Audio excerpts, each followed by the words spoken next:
Welcome everyone here to our workshop today here in the Thriving Marriage. I'm here with Mark Johnston. How are you doing, Mark? Hello. Hello. How are you doing? Good. I am doing great. I'm actually feeling a little under the weather, but I'm excited to be here with you all.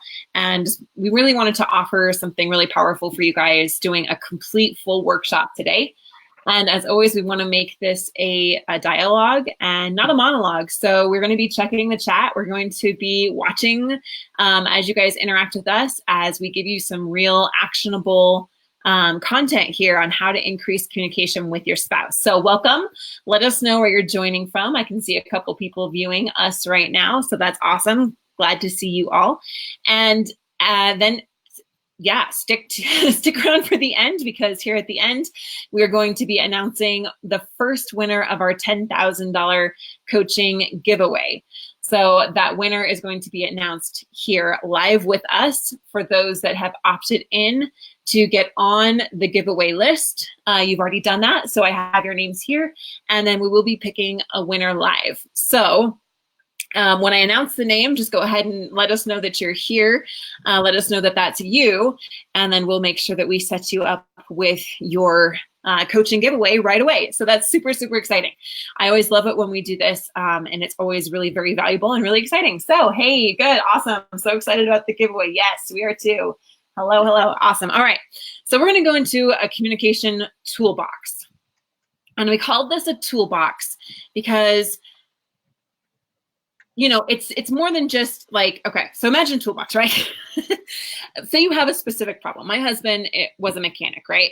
And you don't always fix the same problem with the same tool, but we want to be able to offer you a variety of different tools that you can use to fix whatever specific problem might be going on in your relationship, okay? And so just like you wouldn't fix an oil leak in a car like you would with like a flat tire, I want you to really make sure that you are listening to what you need right now. Because Mark and I, we could say, do this, do that, do this, do that. And a lot of, experts or gurus will do that. However, you're the only one that can guide yourself on what you need. And I just really encourage you to pay attention to your guidance and kind of that inner intuition, because if you do that, then I can promise that something that we say today will strike a chord with you, and you'll say, wow, I really needed to hear that today. Wow, I never knew that. And so then we can apply these tools specifically for what your intuition is guiding you to do. Does that make sense? Does that sound good? All right, so excited for this. Awesome. And the giveaway. Yes, cool. So I'm going to go in and then Mark and I are going to I'm going to give a little introduction here, and then Mark's going to go deeper into some of these specific tools. We're even going to talk about the 7 conversation starters and make sure that everyone here gets that guide. So I will post the link here at the end to make sure you can take that as kind of like a workbook. So don't worry about trying to take tons and tons of notes. Just really pay attention to what's the most important thing for you to do right now. And then you'll get the guide. It's like a workbook that you can go through, and you can apply that later to your specific relationship and whatever kind of communication challenges or solutions you're finding that you need. Okay, awesome, yippee. I love it. All right, let me go over to my slides. I've got like 5 things going on here. All right. So I just wanted to preface this, no matter where you are right now with your relationship, again, imagine it's like a vehicle or something.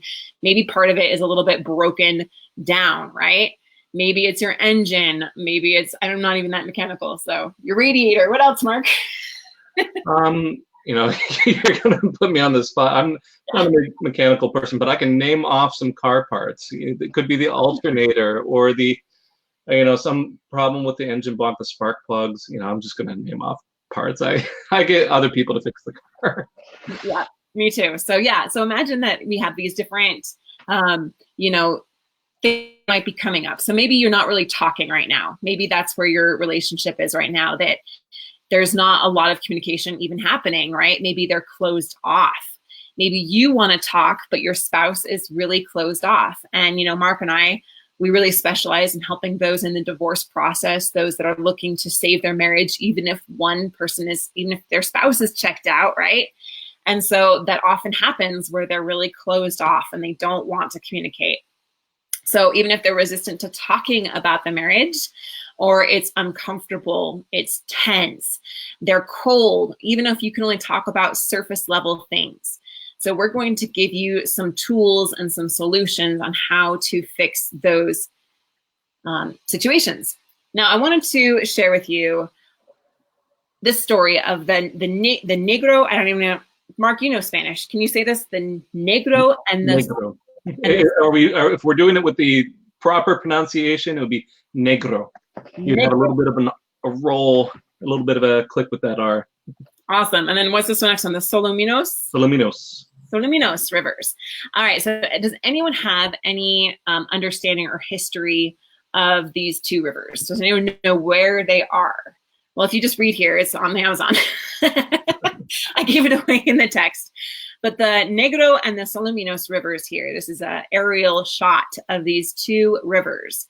And I was thinking about the power of these two rivers and was studying a little bit about what happens when these two rivers actually meet. And you can see the one here on the one side is kind of like this orangish brown color, and the one on the other side is this kind of deep blue, almost a navy color, right?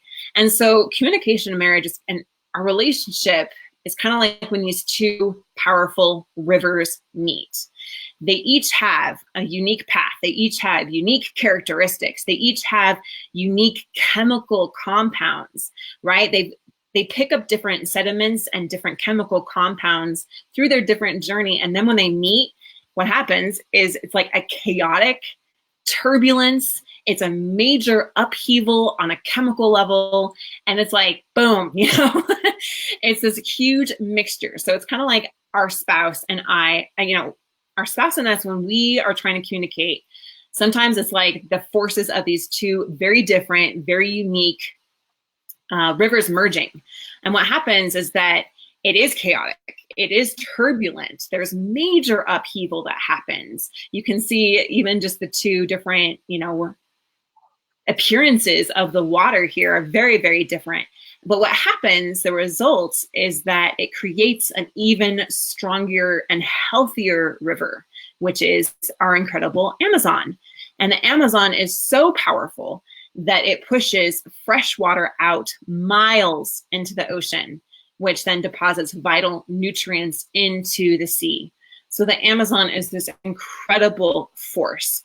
And what's interesting to note is that it is the merging of two unique rivers, okay?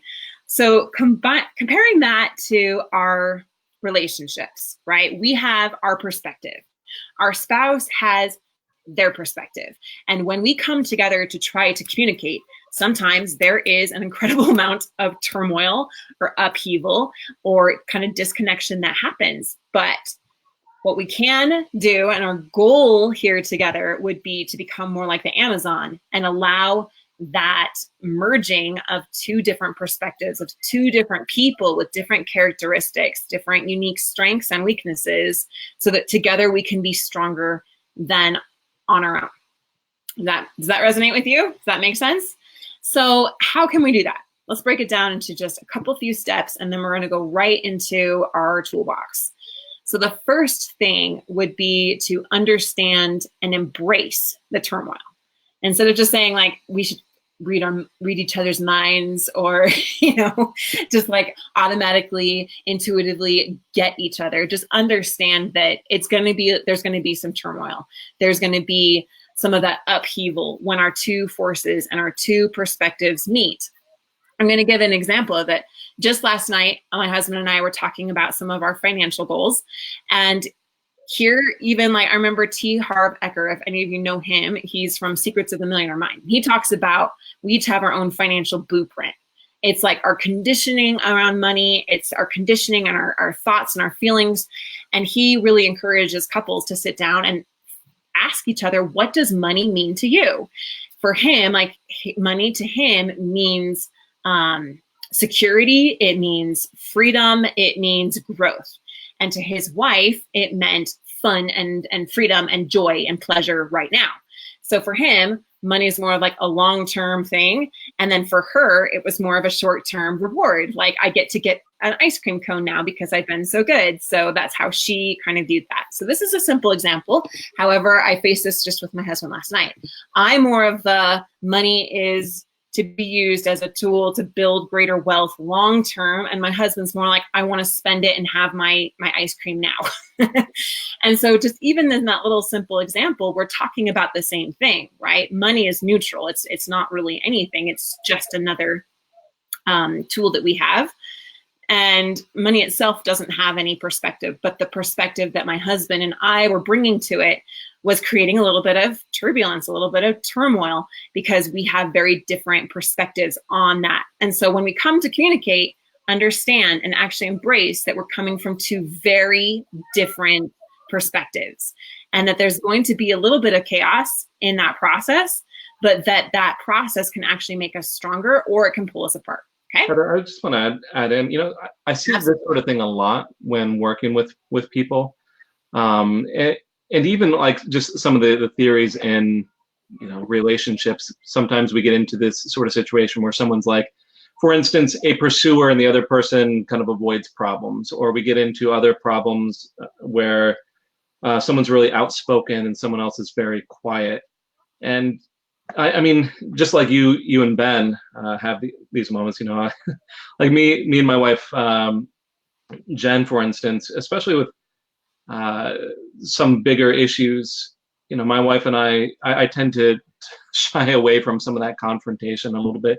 My wife just kind of likes to plow right into it and get it taken care of. And understanding some of the, like you were saying, understanding some of the dynamics and the differences here is really important into making this sort of thing work and bringing both perspectives together. I do see with the clients especially is when this isn't really understood. For instance, like I was saying, when someone is really outspoken and someone isn't, the other person is not, problems start to ensue. Like the quieter person gets trampled over, they don't feel heard, or the person who's feeling chased doesn't feel a sense of peace at all. And these sort of things that it's really important to just take a note of as you're starting to use some of these tools, I think. Yeah, awesome. Comments here. Yes, Mark, that is my husband and I. Yeah, I totally relate to that. That's my relationship for you, for sure. Really good. Okay. So yeah, I appreciate that. And so that could look like so many different things to you and in your relationship. And even on the most like simple things, we could be talking about two completely different things. My husband and I laugh all the time when this happens, just because of the simple difference between our perspectives. And I'm viewing it from one way and he's viewing it from another way. And then when we have to cross this bridge of communication, it can be a little, some turmoil there. But bottom line is that we can work together to have a better and healthier, stronger relationship, and even a better outcome because of our strengths of our different perspectives coming together to form that powerful kind of Amazon river that we want in our relationship. So the next thing that we have to look at here when we're creating really healthy communication and a really healthy relationship is to remove any of the barriers that we have created. And so I thought of a couple different analogies here. Imagine like a huge dam. Maybe one person has dammed their river and they're like, I'm not going to allow it to flow, right? This would be the example of being really closed off or withholding, silent treatment, right? They put up a dam there. They're wanting to protect themselves. They're withholding their water from merging with the rest of it, right? And so this would be another barrier that we would have to face. And we're going to go into some of the tools that we would use to do that. Then we're going to talk about toxicity. If either one of us or both of us are bringing toxicity, maybe our own water is not healthy itself. And so we're bringing a level of unhealthiness into the relationship. And when it mixes, some of that toxicity is getting mixed in there as well, right? This would be name calling. It would be blaming. It would be any kind of unhealthy language use at each other, right? Anything like that would be bringing toxicity into it. And just from a mindset perspective, I I believe honestly that each of us, we are all a little bit toxic, okay? It just is. We're just human, we're not perfect, and we each come with our baggage, right? We each come with our limiting beliefs and those stories that we've told about ourselves, and the stories that we've created about life in general, that then cloud our perspective from the truth of who we really are. And so knowing that they have their own limiting beliefs, they have their own story, I have my own story, right? And that those can sometimes create a lot of conflict or a lot of confusion in a relationship is definitely one of those barriers that we want to address, which is one of the reasons why in our program, Mark and I have been so deeply ingrained into uncovering what those stories are and uncovering what our personal limiting beliefs are, so that then we can discover the truth of who we are and not allow those limiting beliefs to continue to perpetuate problems for not only us, but our spouse as well, right? So that's kind of like the toxicity that might be occurring. Mark, any kind of thought on that real quick before going to the next one? Yeah, part of the challenge here is, we get so used to how we interact with our spouse, and to us, our own contribution to it seems logical and normal. And I'm sure for your spouse, their actions also the same thing. That seems very logical and normal and reasonable to them. I think part of the challenge in working through some of these problems is being able to look at yourself a little bit different and realize, hey, maybe some of the things that you are putting into this sometimes can be unhealthy or toxic or problematic here. Right. There's a comment here. We don't have to stay toxic. That's exactly what the whole point is. Exactly. It's just recognizing that we might have some of these barriers, but that there are ways to overcome them, which is what we're going to get into. And then, yes, this will be on YouTube with captions. Yes. And then a comment here. I'm dealing with a wall 1,000 feet high and 10 feet thick. She's checked out and shut down emotionally. Right. So we want to get some tools on what to do there, and how to get through that wall. That's exactly what we're going to go into. All right, fire would be fighting fire with fire. If you've been following us, you've heard me say that before, and Mark say that before. But what does fire do to water, right? It's definitely going to be evaporating it and not allowing it to be in its best, fullest expression. And so if we're bringing a lot of anger, hostility, a lot of pain, and a lot of kind of volatile interactions, then that would definitely be a barrier to having good communication that flows together and works together like the Amazon. And then the last one there is diversions. And this would be when needs are being sought to be met outside of the relationship. One person's diverted their water from the relationship, and there might be an affair going on, or maybe an addiction, or some other kind of need seeking to be met outside of the relationship, which would definitely be a barrier to the two rivers merging together to become stronger together. So I know that a lot of you are in that kind of situation. There's an affair going on, or an addiction, or something that's taking away the energy and the focus from the marriage itself. And so that would be another barrier that we want to talk about. Well, and these diversions aren't always these terrible, very obvious things. It's not always like addictions or affairs or something like that. Sometimes can also be a really good thing. I see plenty of times where some of these diversions are, trying to take care of family, or being overly focused on the kids, or being overly focused on providing for your family. And sometimes it's a really good pursuit, just out of balance. Yeah. All right. I'm not sure what you guys are talking about with the black screen. So yeah, I hope you guys are seeing and hearing us okay. But yes, thank you for clarifying that, Mark. All right. And then what we want to do, the solution here always is to increase understanding toward our spouse. So this is how we're going to, sometimes the barriers need to be completely removed. Sometimes that's through like healthy boundaries. But the bridge that we're going to start to build is by increasing understanding toward our spouse.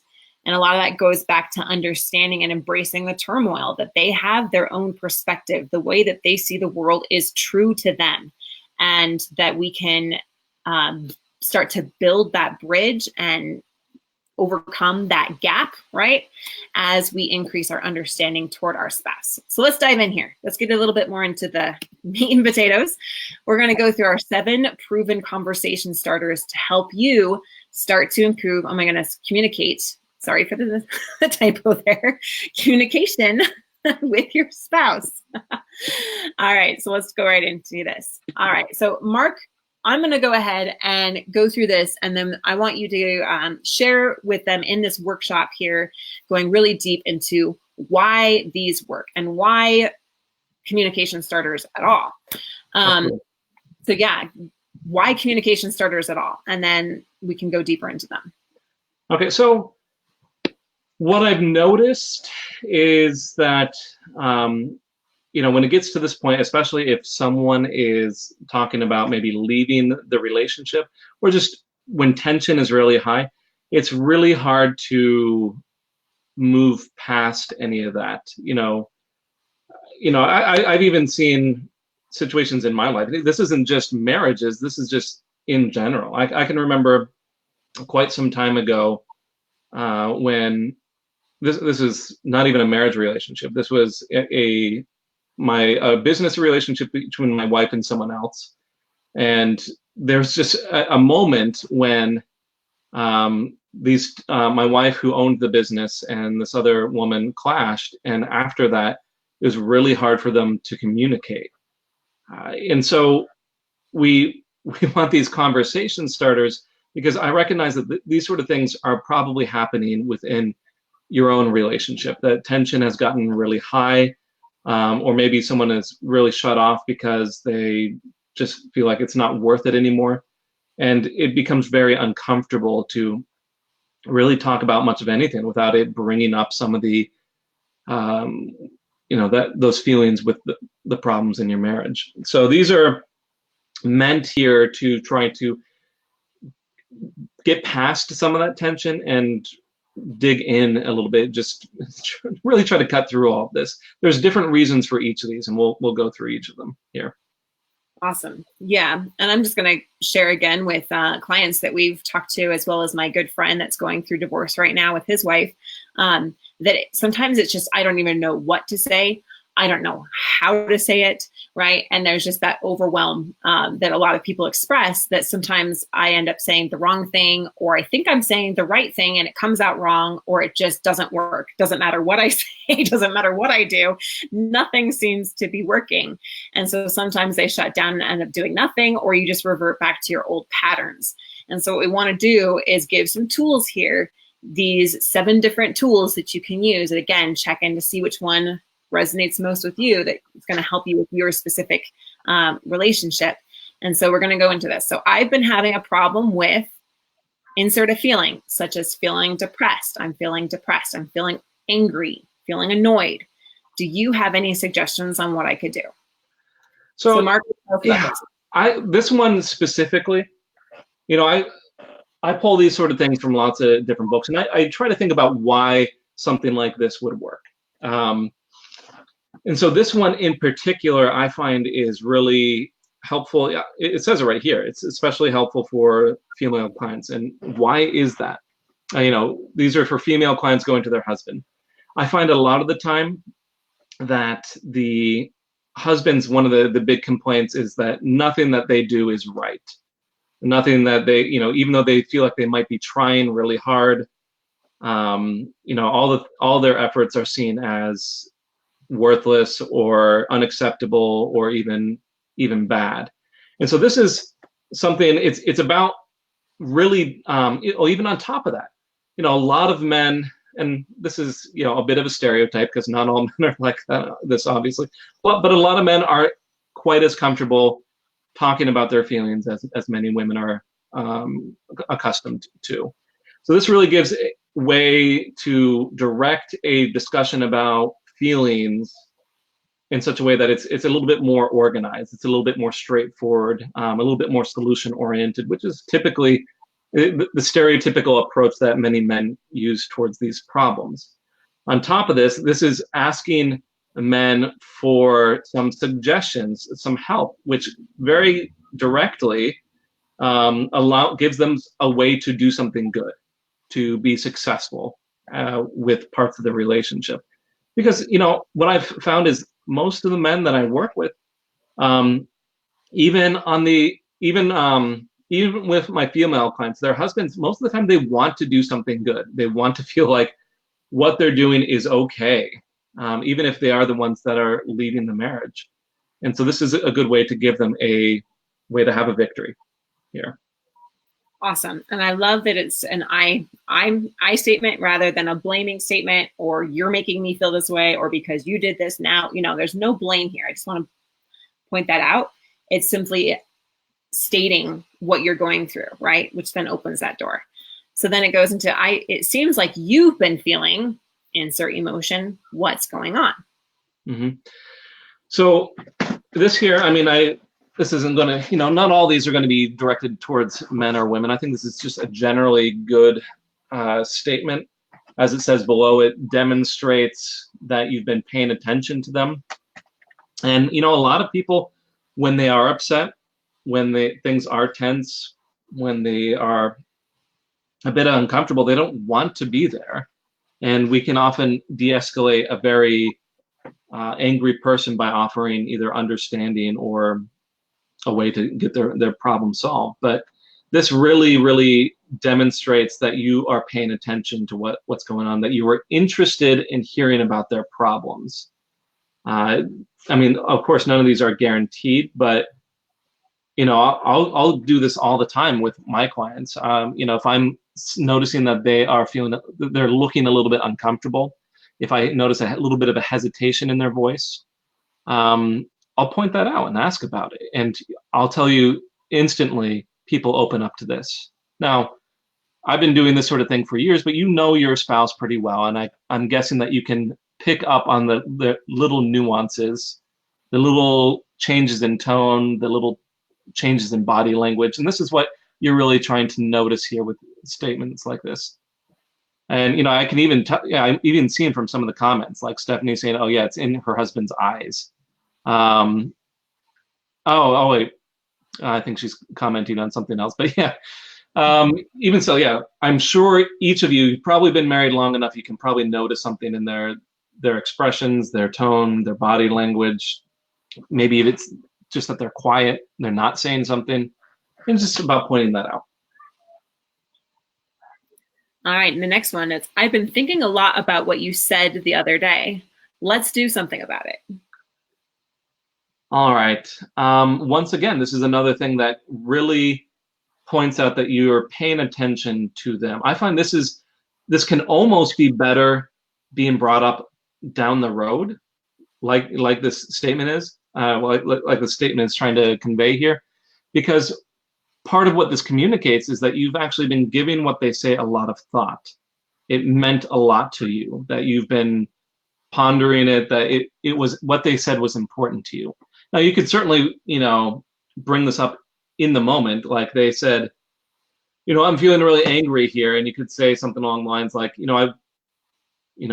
I noticed what you said there. Let's do something about it. But almost, and I'm not going to discourage that, but almost it shows it even more how important what they say is to them if you bring it up later, because of that time difference, because you've been thinking about it, because it's been on your mind, and now you've remembered it, you're recalling it, you're bringing it back into the forefront. Some people are asking, how do you ask things like this without them getting mad? That's really, it really kind of depends on the statement. A lot of these, even what that second statement right there, though, can be something that can be done. If your spouse is reacting really poorly to any of these statements, and for instance, they act really mad when you ask a question like this, I would just point out, it seems like you might be able to say, it seems like you're feeling a bit upset about this, and I'm not really sure why. And that's another, even a way to open up the discussion. Yes, exactly. All right, I'm really excited about some kind of event coming up or something like that. What would you like to do while we're there? I think that mood, or how one perceives an event, how one perceives others are perceiving the event, really has a big effect on things. Heather and I really have gone pretty deep into personal development, and I'm sure, Heather, you would agree with me here that how you think and feel about something has a huge impact on it. right? Absolutely, yes. I know some of our material, we even talk about having a lot of positive feedback or acknowledgement when people are when you're interacting as a way to boost closeness, comfort, or intimacy. And this is a little bit about setting that mood and, having a bit of that positive feedback. So if they're saying, hey, look, let's go out to the movies, and, a little bit later on, you're saying, hey, I'm really excited about getting to the movies coming up. What would you like? I mean, I don't know if this directly applies to going to the movies, but what would you want to do when we get there? Of course, you're seeing the movies, but I think right here, when you start off an event on that positive note, it's much more likely to follow a positive path. I've actually been really fascinated by this new book that I got. It's and some of you may know the name. It's by Dr. John Gottman, and it kind of like really makes love into a science.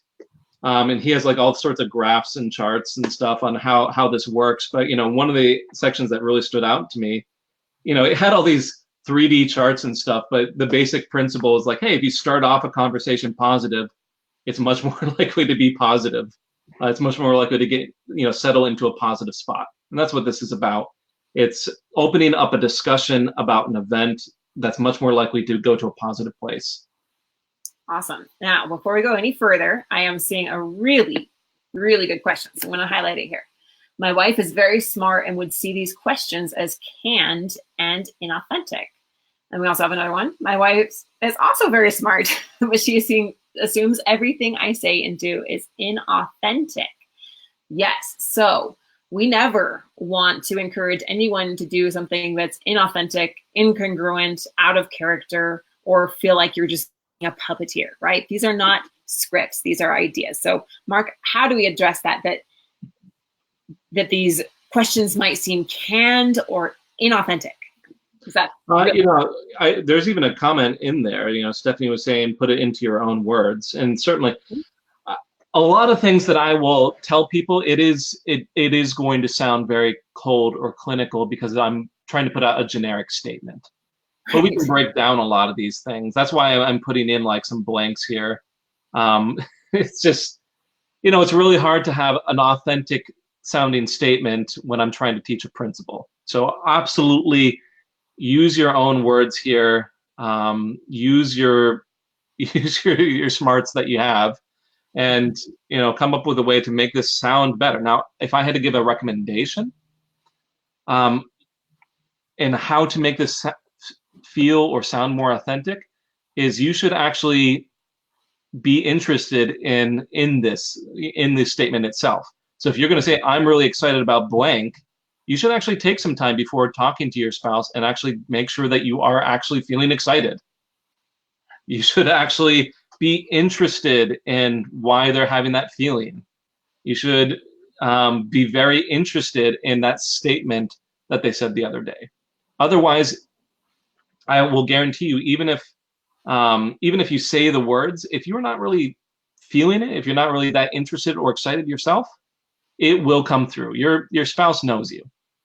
I know I can tell when my wife Jen, if she's not all that interested, I'll call her out on something, and usually she'll apologize and she'll shift her focus a little bit, and vice versa, she does the same to me, and that's fine. Just make sure that you feel this if you want it to sound more authentic. Awesome. I'm going to go to one more because we already touched on this, but I really want to get some real good clarity on here. My spouse gets angry with questions like these. She keeps saying that we do not get along. It's a good question. My guess here is that questions like these, she's probably getting upset because she's feeling pushed or pressured. She's probably said something along the lines of, I've told, if someone's getting upset about something like this, it's probably because they've said, stop asking me questions like this, or stop talking about the relationship, stop, we're done. It's going to be something along those lines, or else I'm trying to think of any other sort of scenario where these sort of questions would really produce anger, but that's really the one that's coming to the top of my mind here. If this is the case, and you are really getting stuck even on communication, and your spouse will not talk at all about the relationship without getting upset, you might have to switch some tactics. So these conversation starters are going to be much better if your spouse is even remotely open to conversation. If they're even somewhere in the ballpark of wanting to get along. Otherwise, if they just want nothing to do with you, it may not be a good idea to really press a lot of conversations. It's going to be seen as pressure. It's going to be seen as pushy. I just want to really spell out where it dips into that pushy area. So when the moment it becomes pushy is when your spouse feels like their responses are limited because of how you might react or how you might feel.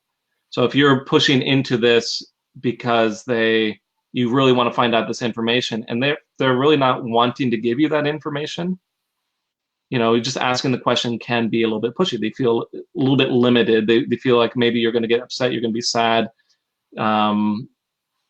if they don't respond. So hope that answers the question there. Right. Yeah. So then, Mark, I think that begs the next question. So in this instance, when these kind of conversation starters would have a backfiring effect of being pushy, then what would be the first step, which goes immediately into our other trainings and our other programs? That opens up a whole can of worms there on things to do. The general principle with that in a situation like this, I'm guessing this hypothetical spouse, or in many of the cases, very real spouse for many of you, is feeling pursued, is feeling chased, is feeling pushed, and usually the only remedy for that is backing off a little bit. Now, I'm not saying that you just completely drop everything. Usually, what it leads to is a little bit more of a focus in on yourself, and there's lots of things that you can still do in those circumstances, even things that you can do to affect the relationship as you are not pursuing. But that would be another many hours worth of discussion just there. Yeah. Yep. Come to our workshop on, oh my goodness, what is the day? Thursday, where we go into the 4 steps to save. Okay, no, I'm messing it up. All right, 4 steps to get my spouse back in love is Thursday, and then Friday is Blueprint to Save Her Marriage. And we can give you the high-level overview of the exact steps there, because like Mark said, it is going to be a different tactic. So awesome. I appreciate all of your support. We can see that you guys are giving each other. Awesome. So let's go on to our next ones, and we will still be checking the chat as always. The next one is, it's important to me that you feel understood. The other day you mentioned blank. What did you mean? All right, who knows? What's that question? It's our golden question. Yeah, you'll see variations on this popping up throughout. I happen to really like the question. Even on a casual level, I use this all the time, even within my own marriage. And sometimes my wife will hear me ask this and she'll roll her eyes, and other times it's because she knows what I'm doing. Other times it really,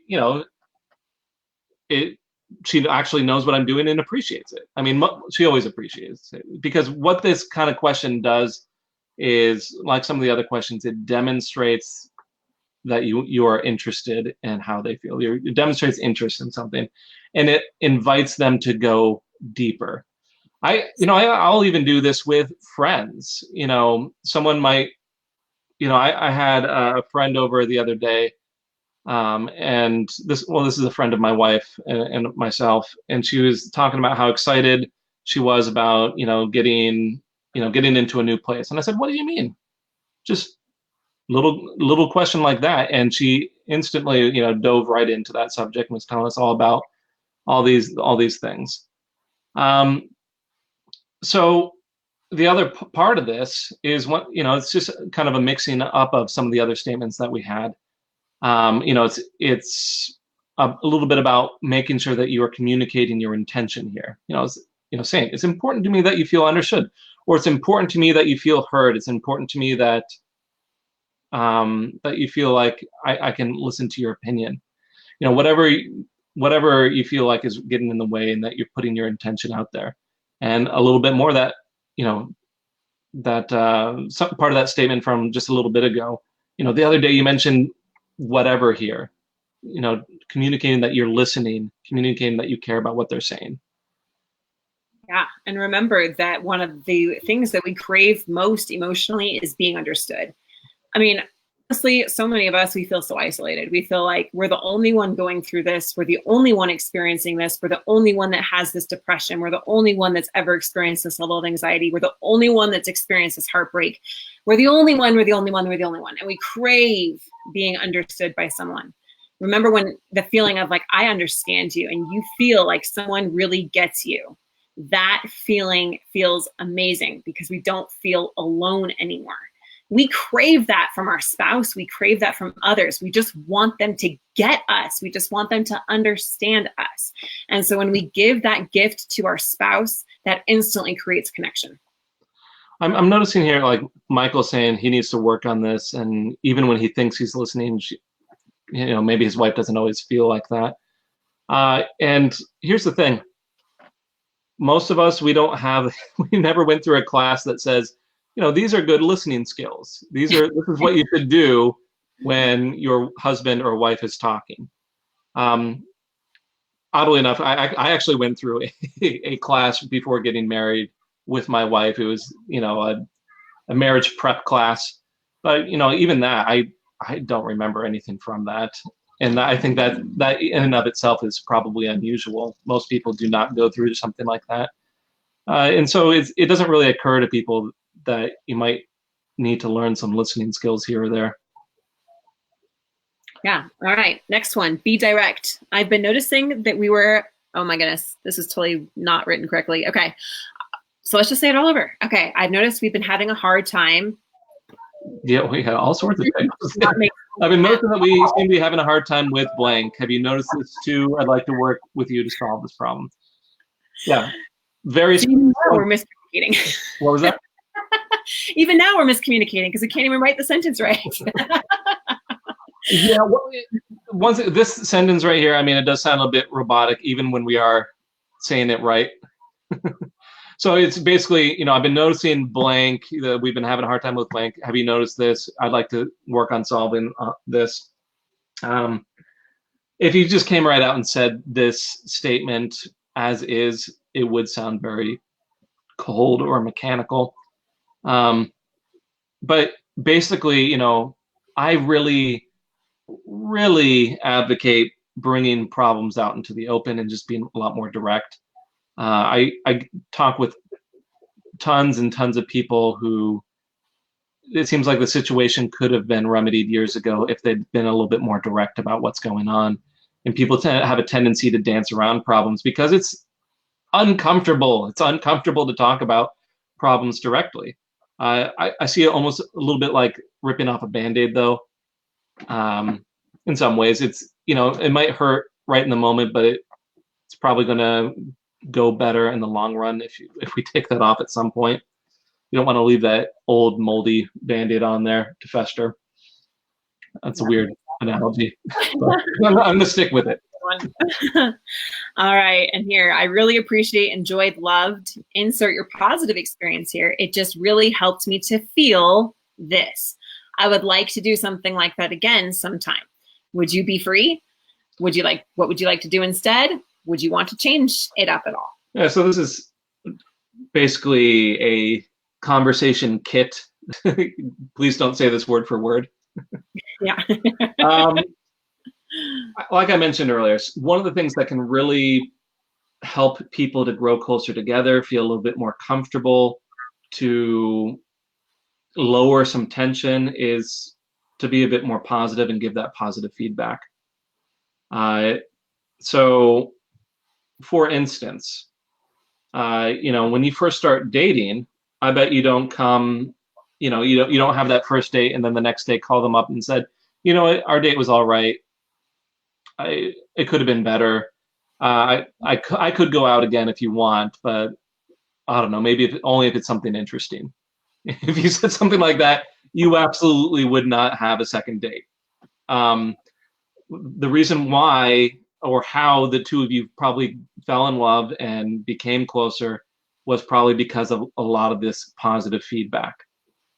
And so being very clear about it, being very deliberate about it, can really ease some tensions. And this is absolutely a tool to have a much nicer conversation. So even if you are things are a little bit tense, you can say, hey, look, the other day it was really nice just to hang out, to be able to be around each other. And it really made me feel like things could be just okay, or things, we can get to a point where we feel comfortable. I really enjoyed it. Hey, do you want to, get together some other time? And this is a good segue into that invitation, or just even talking about the situation itself and finding out how they felt about it as well. Yep. And as its comment here is that gratitude goes a long way. Gratitude is actually the most healing human emotion that we have. And so giving that to someone else, again, increases that healing. So kind of wrapping this up here now, what stood out to you about these starters? Again, knowing that not every single tool here is going to be applicable to solve your problem in your relationship, but what stood out to you? What mistakes may you be making? And be honest about that. Be willing to look at that. Have an open mind here, because we can't change anything if we don't change anything, right? And if we keep doing the same things, we're going to keep getting the same results. And so it's okay to say, you know what, I haven't been doing this right, but I'm going to start to do better. I'm going to learn some new tools. I'm going to learn some new skills. I'm going to start to apply these things now, right? Which ones will help you the most right now? Opening communication is the first milestone in our relationship, and especially when your spouse is pulling away or communication is really strained, so that your connection and relationship can be strong and thriving like the Amazon River. But these are honestly just the beginning. I'm seeing some things here. All right, being willing to address him first, finding the positives and the gratitude. Boom, good job. Awesome aha moment there. I have to be ready to listen more than speak. Lots of understanding. Awesome. You guys are definitely getting it. That's incredible. You're listening to your intuition and you're seeing where you can make some improvement. And that is amazing, because now things can start to really improve for you. Like I said, this is just the beginning. We didn't really get to go into any of the insider stuff, like what's the number one mistake that's costing you your marriage? A lot of you are like, why do they keep getting so mad? Why do they say, don't talk to me, don't text me, right? We didn't get into anything like that, or how to get your spouse to open up with our 3 restoration shortcuts that are designed to help you reconcile faster and restore hope for your marriage, even if it seems impossible. One of you mentioned that the wall is 10,000 feet high or something like 100 feet thick, right? It really might seem like it's insurmountable, or like there's no way of getting through that. It might seem impossible. However, there are ways that you can reconcile and restore hope, reconnect with your spouse, and get to that happy and thriving marriage that you want, so that your 2 forces can merge, instead of it just being an explosion, or instead of it just being completely closed off like ice. You can become stronger and better together. And we didn't get to go into what conversation traps that you get yourselves in that prevent you from really reconnecting, right? Without these, it's really hard to reconnect with your spouse and have the truly happy and healthy marriage that you want. So I encourage you to get the guide. Again, I'll post the link here afterwards so you can go through this, really delve into it, and then see what the next best steps for you are. We're running a little short in time, but I just want to show you, like they said, comments here before, like this process works. If you go through it, it will go from being closed, cold off, oh my goodness, closed off and cold, checked out. That's where Russ was before he started applying this. He was like that, where he would get 20 questions to get a conversation. Like he'd have to go through that, and she was completely closed off. And this is when he shared that he was able to have a really good conversation with her. And it was 180 degrees from what he experienced the last few months. And he talks about how he may be able to concentrate a little more on work this afternoon, right? So going through that process of transformation in your communication is so freeing. And as you start to achieve this milestone, your level of hope increases and their level of connection with you increases. So 100% of our clients that follow this method, just like Daniel did here, are able to open up communication with their spouses. This is one of the things that Mark and I have literally been able to document. Like, we sit down as a team and we say, okay, what can we absolutely guarantee will happen when people go through this process? And without fail, 100% of our clients that have applied this method have really applied it, because some don't. That's true. You all have your own choices, right? You could take this information today and choose to do absolutely nothing about it and go back to your old ways. That's okay. That's the beauty of our choice, right? But if you apply it 100% of the time and you go in deep into what you need to get you there, you're able to open up that communication, even if it feels like the wall is 1,000 feet high and 100 miles thick, whatever the analogy was. And then you can go from having a 2-minute conversation like Daniel here, and that it was always a closed door every time he tried to ask her why she was leaving or if she would work on things. He always got that closed door, right? I did what you said and worked on showing understanding first. And a lot of you said that. I'm going to show more understanding. I'm going to do that. So that's phenomenal. She must have sensed that, because she's really opened up to me now. We've had some amazing conversations, and I feel like I'm coming to understand her more and more. This is huge for us.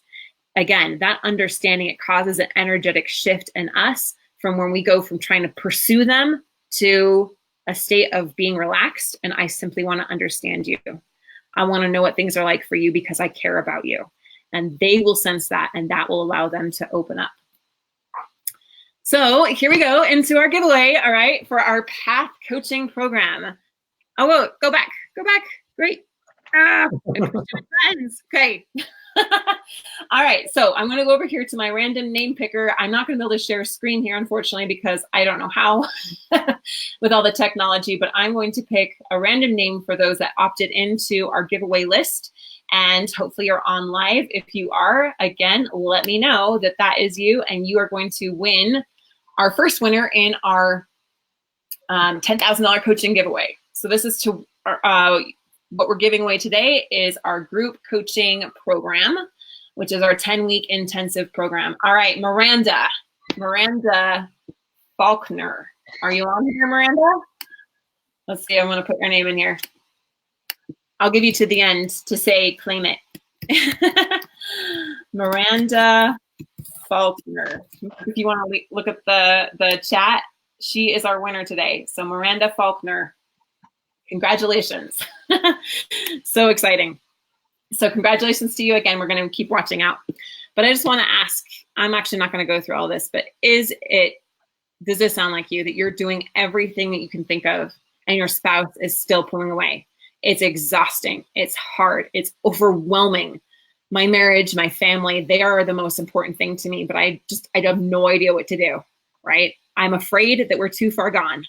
I need some help. I need an expert who knows what to do.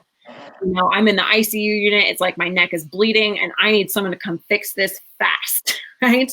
Because I can't afford to wait any longer. My spouse is pulling away from me. They want a divorce. Maybe they're in love with someone else. Maybe they say they don't love me anymore.